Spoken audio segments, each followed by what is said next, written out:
ಎಲ್ರಿಗೂ ನಮಸ್ಕಾರ. ಇವತ್ತಿನ ಈ ವಿಡಿಯೋದಲ್ಲಿ ನಾನು corporate accounting BCom third semester 24-25 December ಮತ್ತು ಜನವರಿಯಲ್ಲಿ ಥರ್ಡ್ ಸೆಮಿಸ್ಟರ್ ಎಕ್ಸಾಮ್ ಆಗಿತ್ತು.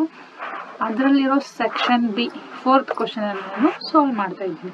ಓಕೆ, ಸೊ ದ ಕ್ವಶನ್ ಬಂದ್ಬಿಟ್ಟು calculate net asset value per share from the following. Okay, so particulars ಅನ್ನ ಕೊಟ್ಟಿದ್ದಾರೆ, ರುಪೀಸ್ ಇದೆ, ಏನೇನು ಇನ್ಫಾರ್ಮೇಶನ್ ಕೊಟ್ಟಿದ್ದಾರೆ ಅಂತಂದ್ರೆ that is market value of assets, that is 29,50,000 is there. External liabilities ಬಂದ್ಬಿಟ್ಟು 10% debentures ಇದೆ 5 lakh rupees.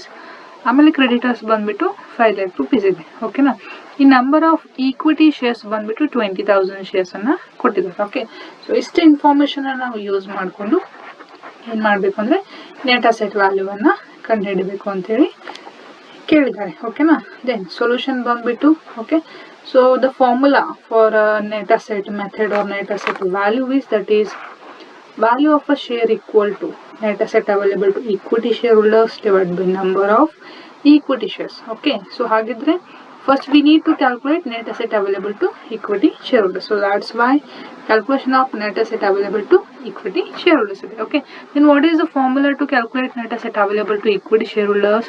That is total assets. So normally ನಾವೇನು ಮಾಡ್ತೀವಿ ಅಂತಂದರೆ ಟೋಟಲ್ ಅಸೆಟ್ಸನ್ನು ತಗೋತೀವಿ, ಅದರಲ್ಲಿ ಔಟ್ಸೈಡ್ ಲಯಬಿಲಿಟೀಸನ್ನು ಲೆಸ್ ಮಾಡ್ತೀವಿ. ಓಕೆನಾ, so total assets less outside ಲಯಬಿಲಿಟೀಸನ್ನು ಮಾಡಿದ್ವಿ ಅಂತಂದರೆ we get what,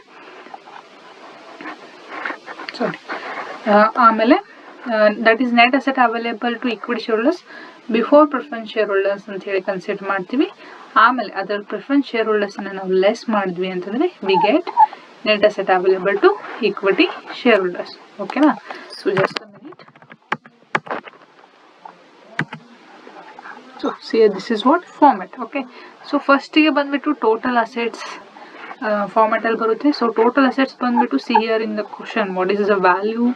so total assets that is market value of asset. So normally market ವ್ಯಾಲ್ಯೂವನ್ನು ಕೊಟ್ಟರೆ ಮಾರ್ಕೆಟ್ ವ್ಯಾಲ್ಯೂವನ್ನು ಕನ್ಸಿಡರ್ ಮಾಡ್ತೀವಿ, ಇಲ್ಲ ಬ್ಯಾಲೆನ್ಸ್ ಶೀಟನ್ನು ಕೊಟ್ಟು ಮಾರ್ಕೆಟ್ ವ್ಯಾಲ್ಯೂ ಕೊಡದೇ ಇದ್ರೆ ಬುಕ್ ವ್ಯಾಲ್ಯೂನ ಎಲ್ಲ ಅಸೆಟ್ಸನ್ನು ತಗೋತೀವಿ. Okay, so market value of asset ಬಂದ್ಬಿಟ್ಟು 29,50,000 ಇದೆ. ಸೊ ಸಿಯ 29,50,000 ಇದರಲ್ಲಿ ಏನು ಮಾಡ್ತೀವಿ ಅಂದರೆ ಔಟ್ಸೈಡ್ ಲಯಬಿಲಿಟೀಸನ್ನು ಲೆಸ್ ಮಾಡ್ತೀವಿ. ಓಕೆ, ಅದರಲ್ಲಿ ಫಸ್ಟ್ ಒನ್ ಬಂದ್ಬಿಟ್ಟು 10% ಡಿಬೆಂಚರ್ ಇದೆ. ಓಕೆ, ಸೊ 10% ಡಿಬೆಂಚರ್ ಬಂದ್ಬಿಟ್ಟು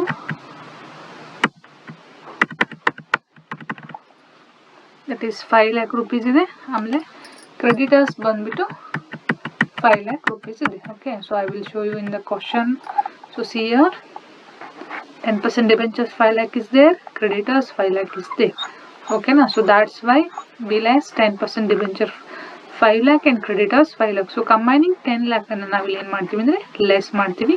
and we get the value that is 19,50,000 ಏನಪ್ಪ ಅಂದರೆ ನಮಗೆ ವ್ಯಾಲ್ಯೂ ಸಿಗುತ್ತೆ. ಇದು ಏನಪ್ಪ ಅಂದರೆ ಪ್ರಿಫರೆನ್ಸ್ ಶೇರ್ ಹೋಲ್ಡರ್ಸ್ ವ್ಯಾಲ್ಯೂವನ್ನು ಲೆಸ್ ಮಾಡೋಕ್ಕಿಂತ ಮುಂಚೆ ಬರುವಂತಹ ವ್ಯಾಲ್ಯೂ. ವಿಲ್ ಮೆನ್ಷನ್ ಕೂಡ ಮಾಡ್ಬೋದು net asset before preference share holders ಅಂತೇಳಿ. ಓಕೆನಾ, ಇನ್ ಲೆಸ್ ಪ್ರಿಫರೆನ್ಸ್ ಶೇರ್ ಹೋಲ್ಡರ್ಸ್ ಅಂತ ಹೇಳಿ ಮೆನ್ಷನ್ ಮಾಡ್ತೀವಿ. ಕ್ವಶನ್ ಅಲ್ಲಿ ಕೊಟ್ಟಿದ್ರೆ ಪ್ರಿಫರೆನ್ಸ್ ಶೇರ್ ಹೋಲ್ಡರ್ಸ್ ಅಮೌಂಟ್ನ ಲೆಸ್ ಮಾಡ್ತೀವಿ, ಕೊಡದೇ ಇದ್ರೆ ಡ್ಯಾಶ್ ಇಡ್ತೀವಿ. ಓಕೆ, ಸೊ ಹಾಗಾದ್ರೆ ಕೊನೆಗೆ ಅಮೌಂಟ್ ಎಷ್ಟು ಉಳಿತು? 19,50,000. Okay, this is what net asset available to equity shareholders. Okay na, so then here we got the value that is net asset available to equity shareholders, that is 19,50,000.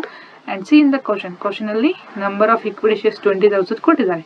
so 19,50,000 divided by 20,000 ಮಾಡಿದಾಗ here we get the value that is rupees 97.5. okay na, so rupees 97.5 per equity share ಏನಪ್ಪ ಅಂದರೆ ನಮಗೆ value ಸಿಗುತ್ತೆ.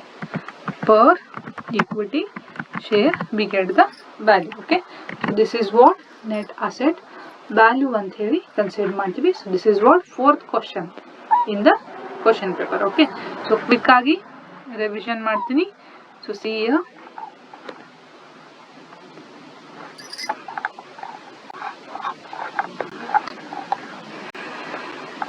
so my laptop is not working, sorry for that. and this is the answer, that is 97.5 per equity share. okay, this is what net value. so normally net asset value ಅನ್ನು find out ಮಾಡ್ತೀವಿ and divided by number of equity shares we get the value that is 97.5 per equity share. ಏನಾದರೂ doubt ಇದ್ದರೆ comment ಬಾಕ್ಸಲ್ಲಿ ಹಾಕಿ. And thank you so much for watching this video.